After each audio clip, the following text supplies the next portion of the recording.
Bonjour et bienvenue à ce nouveau webinaire proposé par la société Soorman. Je suis Freddy Caron et aujourd'hui nous allons aborder deux grands pièges à éviter dans le cadre du protocole du CNPG qui entre en vigueur au 1er janvier 2025.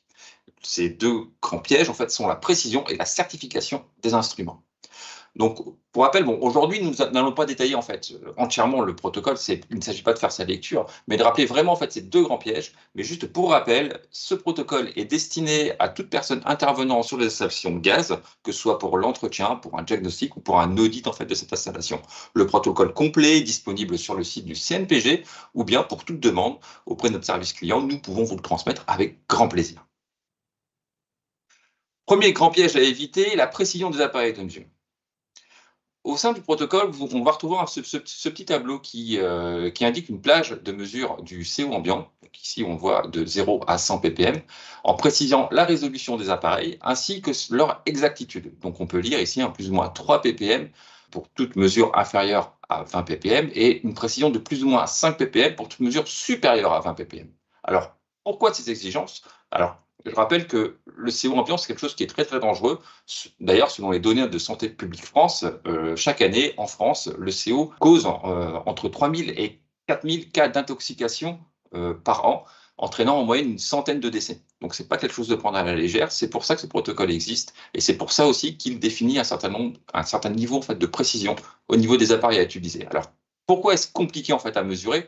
Je vous rappelle la composition de l'air. La composition de l'air, c'est quoi? Donc, dans l'air, on va retrouver 21% en fait, d'oxygène, ça on le sait, on va retrouver 78% d'azote et 1% d'autres gaz.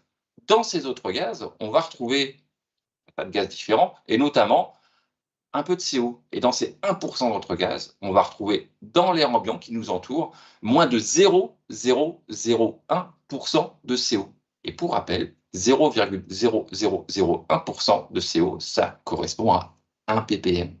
Donc le CO, c'est vraiment quelque chose qui est très compliqué à mesurer. C'est pour ça que le protocole va bien cadrer le type d'appareil de mesure à utiliser dans le cadre de cette mesure. Alors pourquoi est-ce un piège à éviter aussi? Alors au niveau de la précision des appareils de mesure qu'on va retrouver sur le marché, il existe vraiment beaucoup de choses. Alors ici, je vous partage en fait quelques extraits de fiches techniques d'appareils qu'on va retrouver en fait sur le marché, sur lequel il faut bien pouvoir interpréter les données pour savoir si l'appareil qu'on va acquérir sera conforme ou non à ce que demande le protocole. Et c'est super important. Le premier cas de figure, ici, on voit une exactitude affichée à plus ou moins 3 ppm sur une plage de mesure de 0 à 100 ppm. Je ne vous cache pas, ce sont la certitude d'un appareil Soorman. Donc lui, il est 100% conforme. Donc plus ou moins 3 ppm sur toute la plage de 0 à 100, comme le demande le protocole dans le petit tableau que vous avez sur le dessus. Deux autres extraits de fiches techniques que vous voyez. Ici, on voit une incertitude qui est un petit peu diluée parce qu'on ne parle plus en ppm cette fois-ci. Attention, on parle en pourcentage. Alors, qu'est-ce que ça signifie? Donc là, on a sur une plage de 0 à 100 ppm un appareil qui est précis à plus ou moins 20%. Si je prends 20% de 15 ppm mesurés, par exemple, ça me donne 3 ppm. Si je prends 20% de 20 ppm mesurés, ça me donne 4 ppm. Ce qui signifie qu'à partir de 15 ppm, j'ai un appareil qui est non conforme. Enfin, le dernier exemple, le troisième exemple ici, on a, vous voyez, une incertitude qui est plus ou moins 3 ppm sur une plage de 0 à 29. Donc là, je suis conforme effectivement à ce que demande le CNPG. Par contre, au-delà, à partir de 30 ppm, j'ai une précision, une exactitude en fait de mesure qui est de plus ou moins 10% de VM. Alors VM signifie valeur mesurée. Donc 10% de VM, ça signifie qu'en réalité, mon appareil sera non conforme à partir de 50 ppm parce que 10% de 50, c'est 5. Et effectivement, par rapport au petit tableau du protocole du CNPG, je suis hors tolérance. Donc, il est super important de bien vérifier chacune des fiches techniques des appareils que vous achetez, tout simplement car tous les appareils, même s'ils ressemblent, même s'ils mesurent en fait à la base de CO, ne sont pas 100% conformes.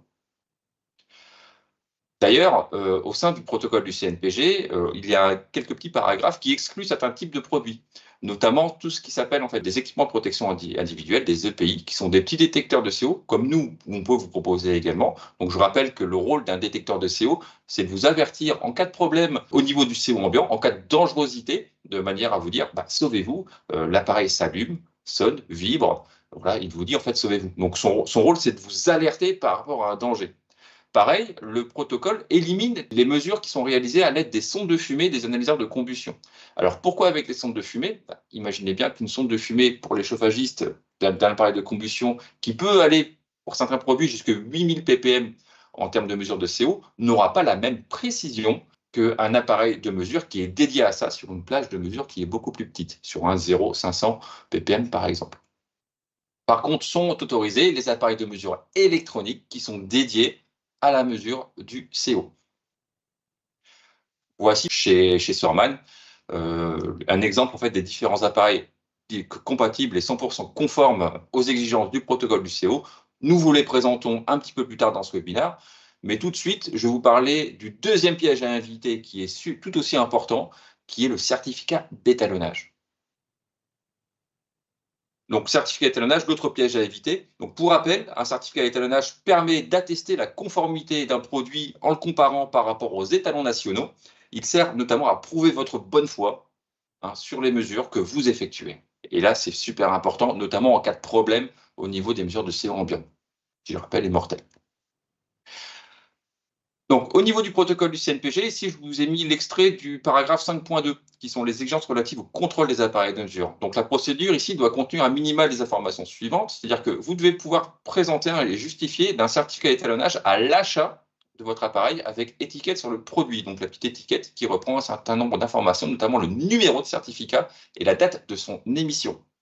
Donc, le certificat doit comporter un constat de vérification, donc qui atteste effectivement que l'exigence par rapport au protocole est conforme. Donc, celui-ci doit être émis en 3 points à 10, 20 et 50 ppm, tout simplement parce qu'il est important de pouvoir assurer la précision des plus ou moins 3 ppm sur l'ensemble de la plage de 0 à 100. Il est important de pouvoir la vérifier.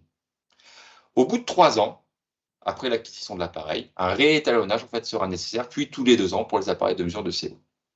Ici, donc un exemple de certificat 3 points que nous sommes capables en fait, d'émettre, que je vous détaille juste après. Donc attention, donc, piège à éviter, type de certificat. Alors effectivement, sur le marché, quand on va faire l'acquisition d'un appareil de mesure, on peut vous le proposer avec différents types de certificats, en vous disant « Ah, c'est la même chose, ne vous inquiétez pas, c'est pareil ».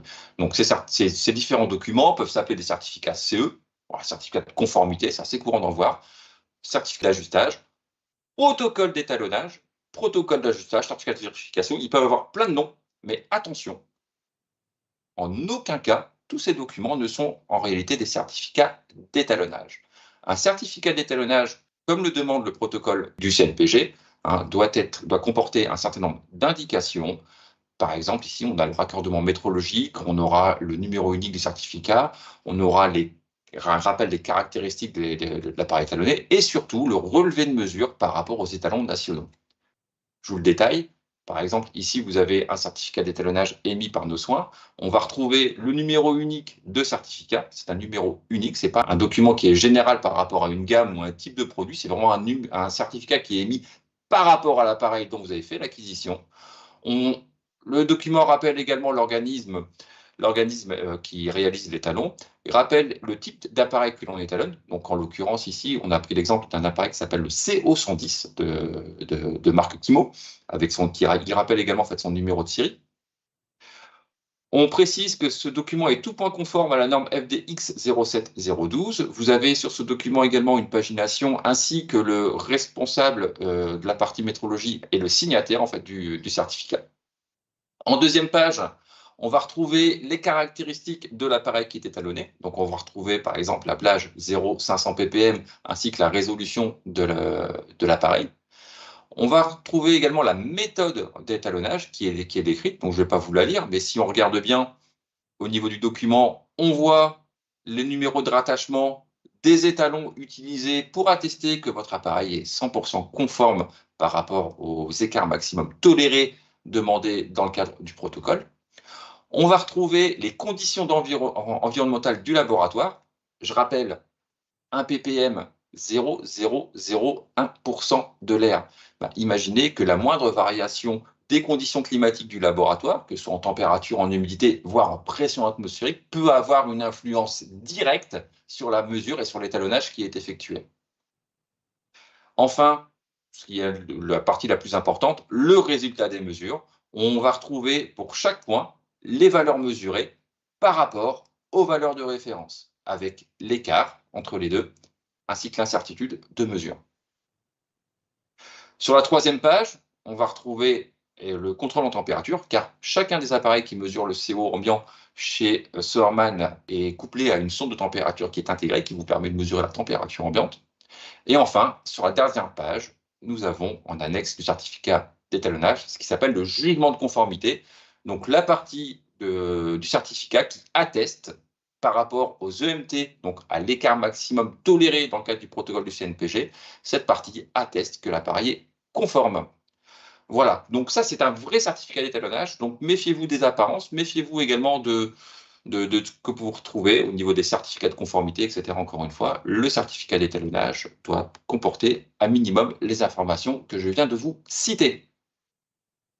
Au niveau du protocole du CNPG concernant la mesure du CO ambiant, il y a est bien décrit dans le protocole les méthodes de mesure en fait à employer pour réaliser en fait cette mesure.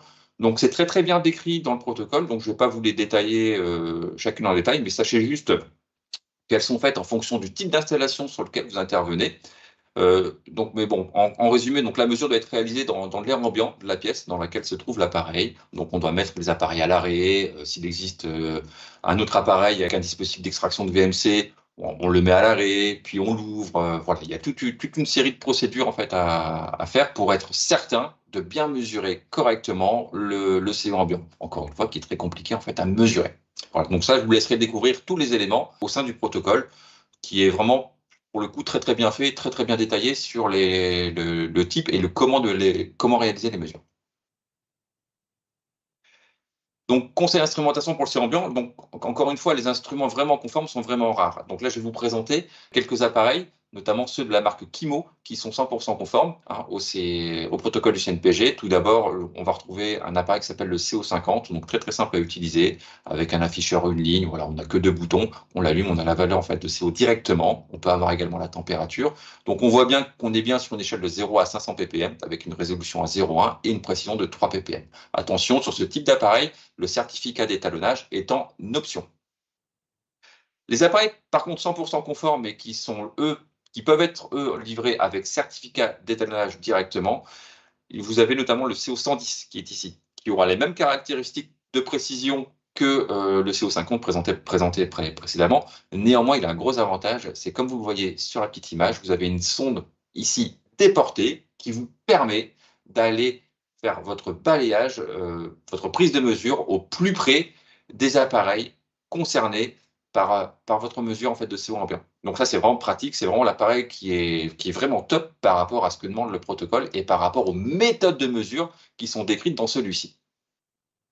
Le MP210, donc plutôt fait pour les diagnostiqueurs ou les gens qui font des audits sur les installations, donc qui lui est encore plus précis que ce que demande le protocole. Vous voyez, on peut avoir une précision qui va jusqu'à plus ou moins 2 ppm, donc en dessous en fait des exigences en fait, du protocole. C'est un appareil qui est très complet et surtout évolutif vers d'autres types de mesures, notamment tout ce qui est détection de fuite de gaz, des mesures de vitesse. Si vous voulez les coupler par exemple à des mesures sur la VMC, des mesures au cône, c'est tout à fait possible avec ce type de produit. Donc c'est vraiment un appareil complet qui fera le bonheur de ceux qui font des interventions sur les installations gaz, mais pas que. S'ils souhaitent faire d'autres prises de mesures, il fera le bonheur en fait de ces personnes-là. Autre appareil, le CODIAC Plus, donc un appareil un peu particulier qui ressemble au précédent, avec un menu spécial pour les diagnostiqueurs. Donc appareil que vous allez retrouver chez un de nos partenaires qui s'appelle Testoon, qui a des caractéristiques de précision identiques pour le CO en fait au modèle présenté en fait précédemment. Et encore une fois, c'est également en fait un modèle qui sera évolutif vers tout ce qui est détection de fuite de gaz, mesure de pression différentielle, la vitesse, le débit, la température, un appareil vraiment complet. Enfin, pour tout ce qui est pour tous les profils en fait de clients qui sont chauffagistes, pour tous les chauffagistes, nous proposons en plus de nos valises de combustion. Donc je rappelle, avec une valise de combustion, même si la sonde de fumée est capable de faire la mesure de CO ambiant, la cellule qui est à l'intérieur des appareils ne sera pas suffisamment précise. Il existe une sonde de CO dédiée, comme vous voyez sur l'image qui est présentée, sur l'image ici qui est présentée. Vous aurez une mesure de CO dédiée grâce à une sonde qui a les mêmes caractéristiques que les appareils présentés juste avant, donc avec une précision de plus ou moins 2 ppm sur la page de 0 à 50, plus ou moins 3 ppm à partir de 51, et ce jusque 200, donc avec une exigence de précision, avec une précision qui sera en deçà de ce que demande le protocole du CNPG, et surtout, lorsqu'on va faire une intervention sur une chaudière, quand on va faire un contrôle de combustion, on pourra afficher en simultané les valeurs du CO ambiant sur l'appareil. Et ça, c'est un gros avantage et c'est un gros gain de temps pour l'installateur. Donc, rappel final, ouais, sur la dangerosité du CO, je voulais, alors sans rentrer dans le détail, je voulais vous rajouter ici le petit tableau pour rappel vraiment de la dangerosité du CO. Parce que c'est vrai qu'on ne mesure pas toujours en fait à quel point ça peut être dangereux. Donc je vous rappelle que 1 ppm, comme c'est marqué ici en haut de page, c'est 0,0001% de l'air, donc c'est très très compliqué à mesurer. Juste pour vous dire, voilà, que 10 à 35 ppm, c'est 0,035% de l'air. Donc c'est aussi pour ça qu'on ne peut pas le faire avec n'importe quoi comme appareil, comme outil de mesure. Donc, et là déjà, vous voyez, même à partir de 35 ppm, dans des plages assez faibles, de 10 à 35, on commence à avoir un peu d'irritation et quelques maux de tête. Et le CO, je rappelle qu'à certaines valeurs, il peut être mortel. Et dans une pièce mal ventilée, c'est vrai que celui-ci peut s'accumuler très rapidement. Enfin, vous pouvez retrouver plus de détails sur toutes nos solutions, notamment sur celle de mesure de CO ambiant sur le blog de Soermann qui est disponible sur le site ou en flashant simplement ces petits QR codes que vous avez sous les yeux. Vous avez un guide complet sur le blog en ce qui concerne le protocole du CNPG et toutes nos solutions de mesure de Soermann, donc la marque Kimo. Donc tout ça à fabriquer en France dans nos usines de Chevry-Cossigny en Seine-et-Marne et également de Montpont-Ménestérol en Dordogne. Voilà, j'espère que ce petit webinaire en fait vous a plu, qu'il vous a apporté quelques éclaircissements concernant la mesure de CO ambiant pour se conformer au protocole du CNPG, qui, je vous le rappelle, rentre en vigueur au 1er janvier 2025. Merci à tous, à très bientôt. Au revoir.